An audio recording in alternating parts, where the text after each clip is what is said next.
ಇನ್ನು ರಾಜಕೀಯ ವಿಷಯಕ್ಕೆ ಬರುವುದಾದರೆ ಬಿಎಸ್ವೈ ವಿರುದ್ಧ ಡಿನೋಟಿಫಿಕೇಶನ್ ಪ್ರಕರಣದ ವಿಚಾರಣೆಯನ್ನ ಸೆಪ್ಟೆಂಬರ್ 17ಕ್ಕೆ ಮುಂದೂಡಲಾಗಿದೆ.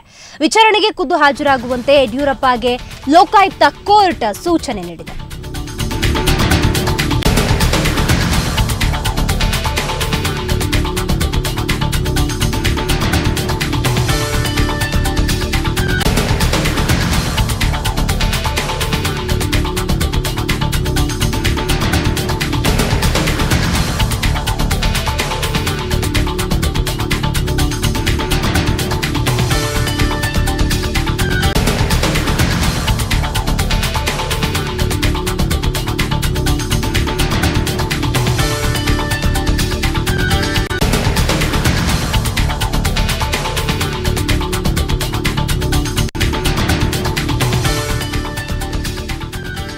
ಈಗಾಗಲೇ ಬಂದಿರುವ ಮಾಹಿತಿಯ ಪ್ರಕಾರ ಮಾಜಿ ಸಿಎಂ ಯಡಿಯೂರಪ್ಪ ಡಿನೋಟಿಫಿಕೇಶನ್ ಪ್ರಕರಣವನ್ನು ಲೋಕಾಯುಕ್ತ ವಿಶೇಷ ನ್ಯಾಯಾಲಯ ಸೆಪ್ಟೆಂಬರ್ 17ಕ್ಕೆ ಮುಂದೂಡಿದೆ.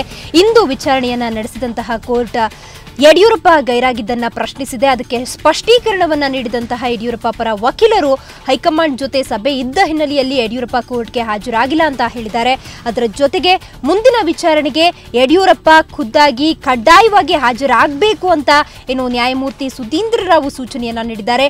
ಅಲ್ಲದೆ ದೂರುದಾರ ಸಿರಾಜಿನ್ ಬಾಷಾ ಪರ ವಕಾಲತ್ತು ವಹಿಸಲು ಸಿಎಚ್ ಹನುಮಂತರಾಯರಿಗೆ ಅವಕಾಶವನ್ನ ನೀಡಲಾಗಿದೆ. ಒಟ್ಟಾರೆ ಮಾಜಿ ಸಿಎಂ ಯಡಿಯೂರಪ್ಪ ಡಿನೋಟಿಫಿಕೇಶನ್ ಪ್ರಕರಣವನ್ನ ಲೋಕಾಯುಕ್ತ ವಿಶೇಷ ನ್ಯಾಯಾಲಯ ಸೆಪ್ಟೆಂಬರ್ 17ಕ್ಕೆ ಮುಂದೂಡಿದೆ.